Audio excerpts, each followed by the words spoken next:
ನಮ್ಮ ನ್ಯಾಯಯುತ ಬೇಡಿಕೆಗಳು ಈಡೇರೋ ತನಕ ಸೇವೆ ಆರಂಭಿಸಲ್ಲ. ವಿಎ ಮಂಜುನಾಥ್. ಗ್ರಾಮ ಆಡಳಿತ ಅಧಿಕಾರಿಗಳ ಅನಿರ್ದಿಷ್ಟಾವಧಿ ಮುಷ್ಕರ. ಕರ್ನಾಟಕ ರಾಜ್ಯ ಗ್ರಾಮ ಆಡಳಿತ ಅಧಿಕಾರಿಗಳ ಕೇಂದ್ರ ಸಂಘ ಕಂಪ್ಲಿ ಘಟಕದ ವತಿಯಿಂದ ಮುಷ್ಕರ. ಕಂಪ್ಲಿಯ ತಹಸೀಲ್ದಾರ್ ಕಚೇರಿ ಎದುರಿಗೆ ಕಪ್ಪು ಪಟ್ಟಿ ಧರಿಸಿ ಧರಣಿ ಕುಳಿತ ಗ್ರಾಮ ಆಡಳಿತಾಧಿಕಾರಿಗಳು. ನಮಗೆ ಮೂಲಭೂತ ಸೌಕರ್ಯಗಳನ್ನು ಕೊಡಿ, ವಿಎಗಳ ಘೋಷಣೆ. ರಾಜ್ಯ ಸಂಘದ ಕಾರ್ಯಕಾರಿ ಸಮಿತಿ ತೀರ್ಮಾನದಂತೆ ಗ್ರಾಮ ಆಡಳಿತ ಅಧಿಕಾರಿಗಳ ವಿವಿಧ ಬೇಡಿಕೆಗಳನ್ನು ಈಡೇರಿಸುವಂತೆ ಆಗ್ರಹಿಸಿ ಇಂದಿನಿಂದ ರಾಜ್ಯದಾದ್ಯಂತ 2ನೇ ಹಂತದ ಅನಿರ್ದಿಷ್ಟಾವಧಿ ಮುಷ್ಕರವನ್ನು ಕೈಗೊಳ್ಳಲಾಗಿದೆ ಎಂದು ಗ್ರಾಮ ಆಡಳಿತ ಅಧಿಕಾರಿಗಳ ಸಂಘದ ತಾಲೂಕು ಅಧ್ಯಕ್ಷ ಮಂಜುನಾಥ್ ರವರು ಹೇಳಿದರು. ಇನ್ನು ಈ ಸಂದರ್ಭದಲ್ಲಿ ತಾಲೂಕಿನ ಎಲ್ಲ ಗ್ರಾಮ ಆಡಳಿತಾಧಿಕಾರಿಗಳು ಮತ್ತು ಸಿಬ್ಬಂದಿಗಳು ಪಾಲ್ಗೊಂಡಿದ್ದರು. ಈ ದಿನ ನಮ್ಮ ಕರ್ನಾಟಕ ರಾಜ್ಯ ಗ್ರಾಮ ಆಡಳಿತಾಧಿಕಾರಿಗಳ ಕೇಂದ್ರ ಸಂಘದ ವತಿಯಿಂದ 2ನೇ ಹಂತದ ಅನಿರ್ದಿಷ್ಟಾವಧಿ ಮುಷ್ಕರಕ್ಕೆ ಕರೆ ನೀಡಿರುವ ಬಗ್ಗೆ ನಾವು ಈ ದಿನ ನಮ್ಮ ತಾಲೂಕು ಕಚೇರಿ ಮುಂಭಾಗದಲ್ಲಿ ಎಲ್ಲ ಸಮಸ್ತ ಕರ್ನಾಟಕ ರಾಜ್ಯದ ಗ್ರಾಮ ಆಡಳಿತಾಧಿಕಾರಿಗಳು ಆಯಾ ತಾಲೂಕು ಮಟ್ಟದಲ್ಲಿ ತಹಶೀಲ್ದಾರ್ ಕಚೇರಿಯ ಮುಂದ್ಗಡೆ ನಮ್ಮ ಸಮಸ್ಯೆಗಳು ಮತ್ತು ವಿವಿಧ ಬೇಡಿಕೆಗಳ ಈಡೇರಿಕೆಗಾಗಿ ದಿನಾಂಕ 10/2/2025ರಿಂದ ದಿನಾಂಕ 12/2/2025ರವರೆಗೆ ಅನಿರ್ದಿಷ್ಟಾವಧಿ ಮುಷ್ಕರವನ್ನು ನಾವೆಲ್ಲರೂ ಪರಿವರ್ತಿತ ರಜೆ ಹಾಕುವುದರ ಮೂಲಕವಾಗಿ ಈ ದಿನ ನಾವು ತಾಲೂಕು ಕಚೇರಿ ಮುಂಭಾಗದಲ್ಲಿ ಮುಷ್ಕರಕ್ಕೆ ಪಾಲ್ಗೊಂಡಿದ್ದೇವೆ. ಈ ಮುಷ್ಕರದ ಮೂಲ ಉದ್ದೇಶ, ಈ ಹಿಂದೆ 3 ತಿಂಗಳ ಹಿಂದೆ ನಾವು ಮೊದಲನೇ ಹಂತದ ಮುಷ್ಕರವನ್ನು ಕೈಗೊಂಡಿದ್ವಿ. ಸರ್ಕಾರದ ಮಟ್ಟದಲ್ಲಿ ನಮ್ಮ ಹಲವಾರು ಬೇಡಿಕೆಗಳ ಈಡೇರಿಕೆಗೆ ನಾವು ಮುಷ್ಕರ ಕರೆ ಕೊಟ್ಟು ನಾವೆಲ್ಲ ಹಲವಾರು ಬೇಡಿಕೆಗಳನ್ನು ನಾವು ಈಡೇರಿಸುವಂತೆ ನಾವು ಮನವಿ ನೀಡಿದ್ವಿ ಸರ್ಕಾರಕ್ಕೆ.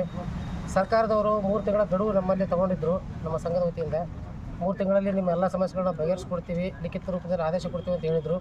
ಆದರೂ ಸಹ ಇದುವರೆಗೂ ಕೇವಲ ಒಂದೇ ಒಂದು ಈಡೇರಿಕೆ ಮಾತ್ರ ಅವರು ನಮಗೆ ಆದೇಶವನ್ನು ಕೊಟ್ಟಿದ್ದಾರೆ. ಇನ್ನು ಉಳಿದಂತೆ ಯಾವುದೇ ಆದೇಶಗಳ ಮೇಲೆ ಲಿಖಿತ ರೂಪದಲ್ಲಿ ಬಂದಿರುವುದಿಲ್ಲ ಹಾಗೂ ಅವು ಈಡೇರಿಕೆ ಆಗಿರುವುದಿಲ್ಲ. ಹಾಗಾಗಿ ನಮ್ಮ ಕೇಂದ್ರ ಸಂಘದ ನಿರ್ಣಯದಂತೆ ಈ ದಿನ 2ನೇ ಹಂತದ ಮುಷ್ಕರಕ್ಕೆ ಕರೆ ನೀಡಿರುತ್ತಾರೆ. 3 ದಿನಗಳಂತೆ ನಾವು ಈ ತಾಲೂಕು ಮಟ್ಟದಲ್ಲಿ ನಾವು ಮುಷ್ಕರವನ್ನು ಮಾಡ್ತಾಯಿದ್ದೀವಿ. 3 ದಿನಗಳ ನಂತರದಲ್ಲಿಯೂ ಸಹ ಸರ್ಕಾರವು ನಮ್ಮ ಕಡೆ ಗಮನ ಹರಿಸಿ ನಮ್ಮ ಯಾವುದೇ ಬೇಡಿಕೆಗಳನ್ನು ಲಿಖಿತ ರೂಪದಲ್ಲಿ ನೀಡಿ ಈಡೇರಿಸಲಿದ್ದ ಪಕ್ಷದಲ್ಲಿ ಮುಂದೆ ಬೆಂಗಳೂರು ಮಟ್ಟದಲ್ಲಿ ಅಂದರೆ ಫ್ರೀಡಂ ಪಾರ್ಕ್ನಲ್ಲಿ ನಮ್ಮ ರಾಜ್ಯ ಸಂಘದ ನಿರ್ದೇಶನದಂತೆ ನಾವು ಮತ್ತೆ ಮುಷ್ಕರವನ್ನು ಮುಂದುವರಿಸ್ತಾ ಇದ್ದೀವಿ. ಈಗ ಸದ್ಯ ಮಟ್ಟಿಗೆ ನಾವು 3 ದಿನ ಮುಷ್ಕರ ಮಾಡ್ತಾಯಿದ್ದೀವಿ. ತದನಂತರದಲ್ಲಿ ಇನ್ನೂ ಅದು ಸಮಸ್ಯೆ ಬಗೆಹರದಿದ್ದರೆ 1 ತಿಂಗಳವರೆಗೂ ನಾವು ರಜೆ ಹಾಕುವುದರ ಮೂಲಕವಾಗಿ ಮುಷ್ಕರವನ್ನು ಕೈಗೊಂಡಿದ್ದೇವೆ. ನಮ್ಮ ಬೇಡಿಕೆಗಳ ಪಟ್ಟಿ ಕೆಲವೊಂದು ಸವಿಸ್ತರವಾಗಿ ನಾನು ಹೇಳ್ತೀನಿ. ಹಾಗಾಗಿ ಭೌತಿಕತೆ ಆಂದೋಲನಕ್ಕೆ ಸಂಬಂಧಪಟ್ಟಂತೆ ಕೆಲವೊಂದು ಸಮಸ್ಯೆಗಳಿದ್ದು ಹಲವಾರು ಮುತ್ತಾತ ಅಜ್ಜರ ವಂಶವೃಕ್ಷಗಳು ನಾವು ಪಡೆಯಬೇಕಾಗಿರೋದ್ರಿಂದಾಗಿ ಆ ಎಲ್ಲ ವಂಶವೃಕ್ಷಗಳ ಪೈಕಿ ಮರಣಪತ್ರಗಳು ಲಭ್ಯವಿರುವುದಿಲ್ಲ ರೈತರ ಹತ್ರ. ಅವೆಲ್ಲ ಸ್ವಲ್ಪ ಸಮಸ್ಯೆಗಳು ಬಹಳ ಇದ್ದಾವೆ, ಅದನ್ನು ಸರಳೀಕರಣಗೊಳಿಸ್ರಿ ಸರ್. ಈಗ ಕಳೆದ ಬಾರಿ ಸಚಿವರು ಒಂದು ಮಾತು ಹೇಳಿದರು, ಮುಂದಿನ ವರ್ಷಗಳ ಒಳಗಡೆ ಟ್ಯಾಬ್ಗಳು ಕೊಡ್ತೀವಿ ಅಂತ. ನಿಮಗೆಲ್ಲ ಟ್ಯಾಬ್ಗಳು ಕೊಡಲಿಕ್ಕೆ ಅವರು ಕ್ರಮ ಕೈಗೊಳ್ತಿದ್ದಾರೆ ಸಾಹೇಬ್ರೆ. ಈಗ ಮೊದಲನೇದಾಗಿ ನಮಗೆ ಒತ್ತಡ ಸ್ವಲ್ಪ ಕಡಿಮೆ ಮಾಡಬೇಕಂತ ಹೇಳಿದ್ವಿ. ಅವರು ಎಲ್ಲ ಅಧಿಕಾರಿಗಳಿಗೆ ಅವರು ಲಿಖಿತವಾಗಿ ಆದೇಶ ನೀಡಿದ್ದಾರೆ. ಯಾವುದೇ ರೀತಿ ವರ್ಚುವಲ್ ಸಭೆಗಳಾಗಲಿ ರಜಾ ದಿನಗಳಲ್ಲಿ ಕೆಲಸ ನಿರ್ವಹಿಸೋದಾಗಲಿ ವಹಿಸಬಾರ್ದು ಅಂತೇಳಿ ಆದೇಶ ಕೊಟ್ಟಿದ್ದಾರೆ. ಆ ಪ್ರಕಾರ ನಮಗೆ ಕೆಲಸದ ಒತ್ತಡ ಸ್ವಲ್ಪ ಕಡಿಮೆ ಆಗಿದೆ, ಇಲ್ಲಂತ ನಾವು ಹೇಳ್ತಾ ಇಲ್ಲ. ಅದಕ್ಕೂ ಮೀರಿ ಕೆಲವೊಂದು ಸಮಸ್ಯೆಗಳು ನಮ್ಮಲ್ಲಿ ಭಾಳಷ್ಟು ಜ್ವಲಂತ ಸಮಸ್ಯೆಗಳು ನಮ್ಮಲ್ಲಿ ಉಳ್ಕೊಂಡಿದ್ದಾವೆ. ಮೊದಲನೇದಾಗಿ ಅಂತರ್ಜಿಲ್ಲಾ ವರ್ಗಾವಣೆಯನ್ನು ರದ್ದುಪಡಿಸಿದ್ದಾರೆ ಲಾಸ್ಟ್ ಟೈಮ್. ಆ ರದ್ದುಪಡಿಸಿರೋದ್ರಿಂದ ಕೆಲವೊಂದು ಮಹಿಳಾ ಸಿಬ್ಬಂದಿಗಳಾಗಿರ್ಬೋದು ಹಾಗೂ ನಮ್ಮ ಮೂಲ ಜಿಲ್ಲೆಗಳಿಗೆ ನಾವು ಹೋಗಲಿಕ್ಕೆ ಆಗ್ತಾಯಿಲ್ಲ. ಅಂತರ್ಜಿಲ್ಲಾ ವರ್ಗಾವಣೆಗೆ ಸಂಬಂಧಪಟ್ಟಂತೆ ನಿಮ್ಮ 16 ಅಡಿಯಲ್ಲಿ ನಮಗೆ ಯಾವುದು ನಾವು ಟ್ರಾನ್ಸ್ಫರ್ ಹೋಗೋಕೆ ಆಗ್ತಾಯಿಲ್ಲ. ಹಾಗಾಗಿ ಅದನ್ನ ಮರುಸ್ಥಾಪನೆ ಮಾಡಬೇಕಂದ್ರೆ ನಮ್ಮದೊಂದು ಮೂಲವಾದ ಬೇಡಿಕೆ ಇದೆ.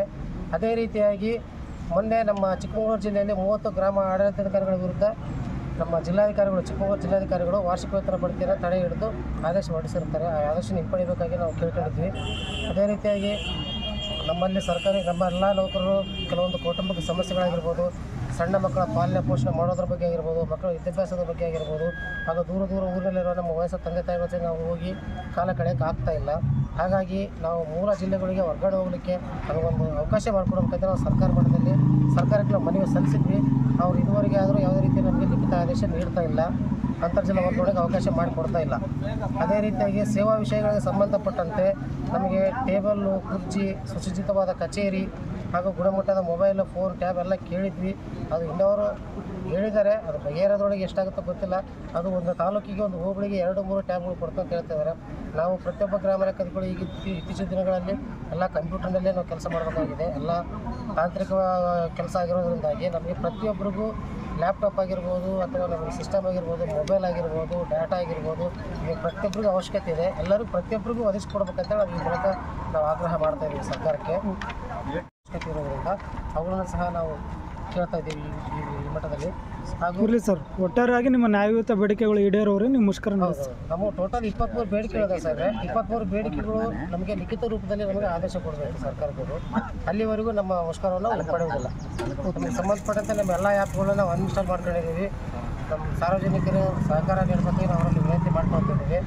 ಸಾರ್ವಜನಿಕರಾಗಿರ್ಬೋದು, ಪತ್ರಿಕೆ ಮಾಧ್ಯಮದಾಗಿರ್ಬೋದು, ನಮ್ಮ ರೈತ ಸಂಘದವರಾಗಿರ್ಬೋದು, ರೈತರಾಗಿರ್ಬೋದು, ಸಾರ್ವಜನಿಕರಾಗಿರ್ಬೋದು, ಸರ್ಕಾರ ಮಟ್ಟದಲ್ಲಿ ನಮ್ಮ ಸಮಸ್ಯೆಗಳಿಗೆ ಸರ್ಕಾರಕ್ಕೆ ಸ್ವಲ್ಪ ಅವರು ಸ್ಪಂದನೆ ನೀಡಬೇಕಂತೇಳಿ ಅವರೆಲ್ಲ ಒತ್ತಾಯಪೂರ್ವಕವಾಗಿ ಸರ್ಕಾರಕ್ಕೆ ಅವರು ಒತ್ತಾಯ ಮಾಡ್ಬೇಕಂತೇಳಿ ನಾನು ಎಲ್ಲರಲ್ಲಿ ವಿನಂತಿ ಮಾಡ್ಕೊಳ್ತೀನಿ. ಸಾರ್ವಜನಿಕರಲ್ಲಿ ಮತ್ತು ಪತ್ರಿಕಾ ಮಾಧ್ಯಮದವರಲ್ಲಿ ವಿನಂತಿ ಮಾಡ್ಕೊಳ್ತೀನಿ.